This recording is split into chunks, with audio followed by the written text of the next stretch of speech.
अस्सलाम वालेकुम viewers, welcome in my ideas trading YouTube channel. हाज़िर हैं मार्केट के वीकली रिव्यू के साथ, जिसमें हम देखेंगे कि लास्ट वीक में मार्केट की परफॉर्मेंस कैसी रही और जानने की कोशिश करेंगे कि आने वाले वीक में मार्केट किस तरह परफॉर्म कर सकती है और क्या सिचुएशन बन सकती है। सबसे पहले बात कर लेते हैं 1 आवर कैंडल चार्ट के ऊपर। 1 आवर कैंडल चार्ट आपके सामने डिस्प्लेड है और 1 आवर कैंडल चार्ट को अगर एनालाइज करें तो जुलाई के स्टार्ट से लेकर अभी तक मार्केट इस एक जोन में, साइडवेज जोन जो बना हुआ है, इसके अंदर नज़र आ रही है, जिसमें मार्केट बार बार 46,900 के लेवल को हिट कर रही है और टॉप साइड पे मार्केट 48,050 के लेवल को हिट कर रही है और इसी के अंदर ही मार्केट अपने स्विंग हाई और स्विंग लो बनाती हुई नज़र आ रही है बार बार। और इसमें बारहा हम एनालिसिस कर चुके हैं, जिसमें हमने बात की कि मार्केट राइट नाउ इस कंडीशन में है कि बाय ऑन डिप और सेल ऑन स्ट्रेंथ की स्ट्रेटजी के ऊपर चलना चाहिए। ये स्ट्रेंथ है कि जब मार्केट अपने टॉप को हिट कर रही है, यहाँ पर 48,000 के लेवल के आसपास आ रही है,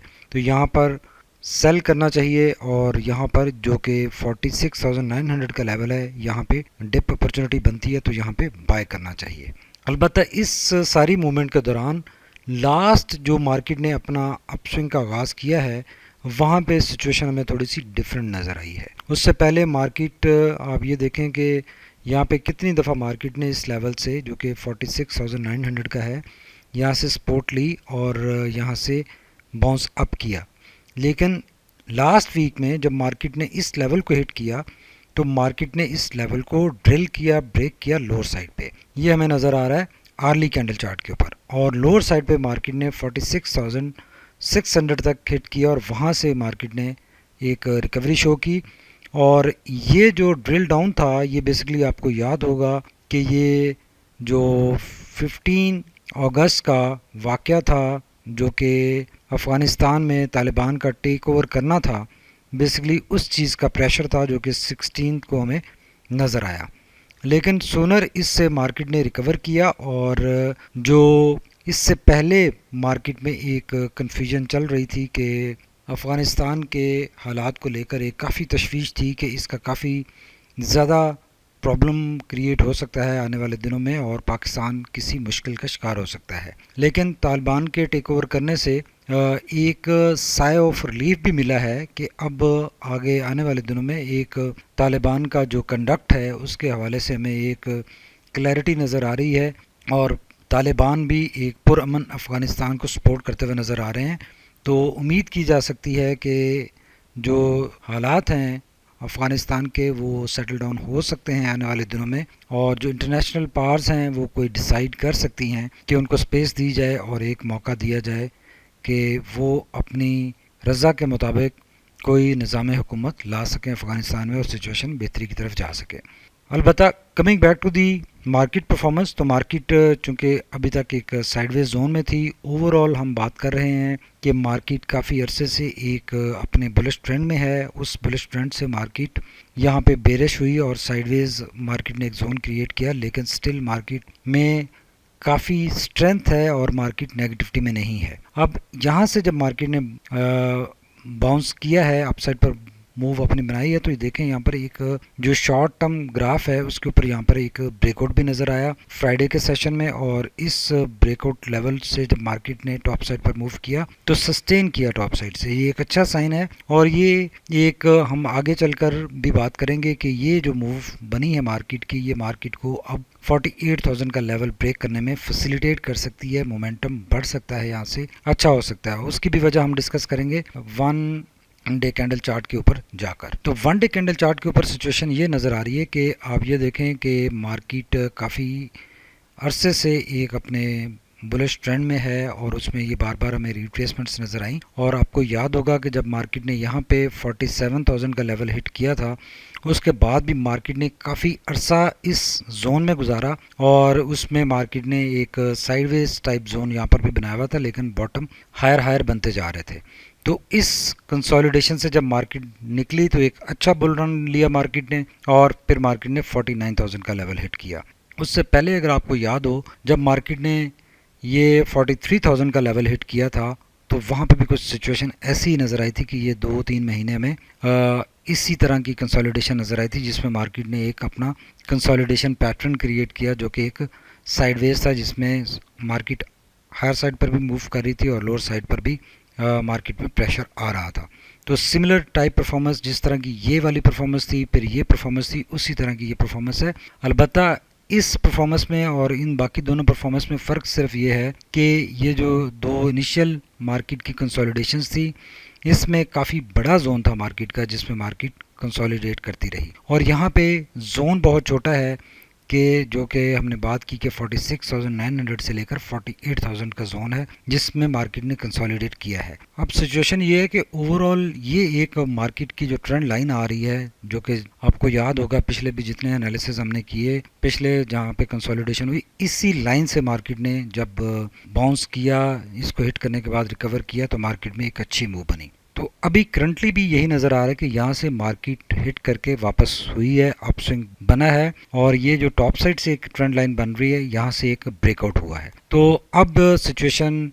ये है कि मार्केट ने यहाँ पर लग ऐसे रहा है अपेरेंटली कि ये मार्केट की कंसोलिडेशन जो इस लेवल पे थी, दो साइडवेज जोन के अंदर थी, वो कंप्लीट हो चुकी है, और अब यहाँ से मार्केट को हायर साइड पर मूव करना चाहिए और 48,000 के लेवल को ब्रेक करना चाहिए। लेकिन जनरली हमने ऑब्जर्व किया है कि जब भी एक ब्रेकआउट होता है तो मार्केट उस लेवल को रीटेस्ट ज़रूर करती है। तो अब इस लेवल से मार्केट ने एक ब्रेकआउट दिया है और नेक्स्ट वीक में मार्केट इसी लेवल को रीटेस्ट कर सकती है, और इस रीटेस्टिंग के बाद कुछ इस तरह से मूव बनेगी और मार्केट में एक अपस्विंग बनेगा। लेकिन इसके चांसेस हैं, और इस तरह की एक अगेन डिप मिल सकती है मार्केट में, और पॉसिबिलिटी ये भी हो सकती है कि मार्केट ये वाली जो डिप है ये ना ले और यहाँ से स्ट्रेट वे अगर मोमेंटम बिल्ड होता है तो 48,000 का लेवल ब्रेक हो सकता है। तो ये दो ऑप्शंस हैं अब मार्केट के पास मूव करने की। तो यहाँ पे अगर मार्केट अगेन डिप लेती है, इस जगह पर आती है दोबारा अपने एक टॉप साइड से 48,000 के लेवल को हिट करने के बाद, तो ये एक अच्छी बाइंग अपॉर्चुनिटी होगी और यहाँ से फिर एक अच्छा बुल रन मार्केट में बन सकेगा। अगर आरएससी को देखें तो आरएससी ये सारी साइडवेज कंसोलिडेशन नज़र आ रही है, स्टिल इसी के अंदर है। यहाँ से आरएससी अभी तक ब्रेकआउट नहीं शो कर रहा। अलबत्ता अब यहाँ पे जो हिट बॉटम हिट किया है उसके बाद एक अच्छी स्ट्रॉन्ग मोमेंटम नज़र आ रहा है, और इस मोमेंटम में मार्केट में पॉसिबिलिटी हो सकती है कि इस सारे साइडवेज जोन को मार्केट ब्रेक करे और आरएससी की हायर साइड पर मूव बने। आरएससी 53 के ऊपर है, आप काफ़ी टॉप साइड पे काफ़ी रीजन अवेलेबल है जिसमें आरएससी की मूव बन सकती है, कोई इशू नहीं है। यहाँ पे ना ओवरबॉट कंडीशंस हैं और कोई ऐसा इशू नज़र नहीं आ रहा कि मार्केट को हायर साइड पर जो मूव करने से स्टॉप कर सके। अगर मैगडी की बात करें तो मैगडी में ब्लू लाइन रेड लाइन के साथ साथ एम्बेडेड है। जब से ये एक साइडवेज मोमेंटम जनरेट हुआ है, इसमें नेगेटिविटी भी नज़र आ रही है, और अगेन जो पहले इस तरह से क्रिस क्रॉस बनते रहे उसी तरह का क्रिस क्रॉस बनता हुआ दिखाई दे रहा है। हिस्टोग्राम बहुत छोटा है, तो अगर मोमेंटम जनरेट होता है तो कोई इशू नहीं है, फ़ौरन मार्केट एक बुलिश ट्रेंड में वापस आ जाएगी और मैगडी भी सपोर्ट करता हुआ ओवरऑल मार्केट के ट्रेंड को नज़र आएगा। तो अब चूंकि ये काफ़ी कंसोलिडेशन हो चुकी है, चैनल को भी मार्केट अपने हिट करके आ चुकी है, शॉर्ट टर्म यहाँ पर एक ब्रेकआउट भी हो चुका है, बुलिश दो कैंडल्स स्ट्रॉन्ग बुलिश बन चुकी हैं, बुलिश मोमेंटम नज़र आ रहा है। तो अब मार्केट को हायर साइड पर मूव करना चाहिए, और लेकिन स्टिल जब तक मार्केट 48,050 का लेवल क्रॉस नहीं कर लेती, मार्केट में स्टिक स्टॉप लॉस के साथ चलने की ज़रूरत है, और अपने जो इन्वेस्टमेंट्स हैं उनको सेफ गार्ड करने की ज़रूरत है कि मार्केट में बिल्कुल जो आप कहते हैं कि एक केयरफुल तरीके से एंट्री बनाने की ज़रूरत है, और जो स्क्रिप्ट्स ऑलरेडी अपने हायर साइड पर मूव करते हुए नज़र आ रहे हैं, जो टॉप हिट कर चुके हैं, उनसे थोड़ा सा उनमें स्टिक स्टॉप लॉस लगाने की ज़रूरत है, और जो काफ़ी डाउन ग्रेड हो चुके हैं, लोअर साइड पर आ चुके हैं, उनमें आपको एवरेज आउट करने की ज़रूरत है। मार्केट में ओवरऑल कंडीशंस ठीक हैं, कंड्यूसिव हैं, जो पहले भी हम कहते रहे हैं कि मार्केट में कोई ऐसी चीज़ नहीं है जो मार्केट को नेगेटिव ड्राइव कर सके। अलबत्ता जो कंसोलिडेशन हमें नज़र आई है जून जुलाई अगस्त में, ये कंसोलिडेशन मार्केट की एक टेक्निकल मूव थी, और ये साइडवेज मार्केट का रहना ये इस बात की भी इंडिकेशन है कि मार्केट हायर साइड पर मूव करना चाहती है और बेरिश ट्रेंड में या मोमेंटम में एंटर नहीं होना चाहती। इन्वेस्टर्स बुल्स का काफ़ी कंट्रोल है, और जो बेयर्स हैं, बेयर्स मार्केट को साइडवेज रखने के लिए अपनी एफर्ट्स कर रहे हैं, लेकिन अगेन बुल्स हावी हो सकते हैं किसी भी स्टेज के ऊपर। और जो लास्ट फ्राइडे के सेशन में भी हमें नज़र आया कि एक अच्छा ब्रेकआउट बना और फ्राइडे होने के बावजूद मार्केट ने एक बहुत अच्छी क्लोजिंग दी, बहुत अच्छा हायर साइड पर मूव किया। उसकी वजह शायद यही थी कि मार्केट अपने एक की लेवल को हिट करने के बाद मार्केट ने चूँकि रिकवर किया था लास्ट 2 डेज़ में, तो उसकी वजह से मार्केट में ये एक कॉन्फिडेंस बहाल हुआ इन्वेस्टर्स का। और जो सिचुएशन है उसके हवाले से भी चूँकि पॉजिटिव न्यूज़ आ रही हैं और एक क्लियर लाहे अमल नज़र आ रहा है, और आने वाले दिनों में यही चीज़ मार्केट को ड्राइव कर सकती है और मार्केट अच्छा परफॉर्म कर सकती है। Thank you very much for watching my एरियाज trading YouTube channel. Stay tuned. अल्लाह हाफिज़।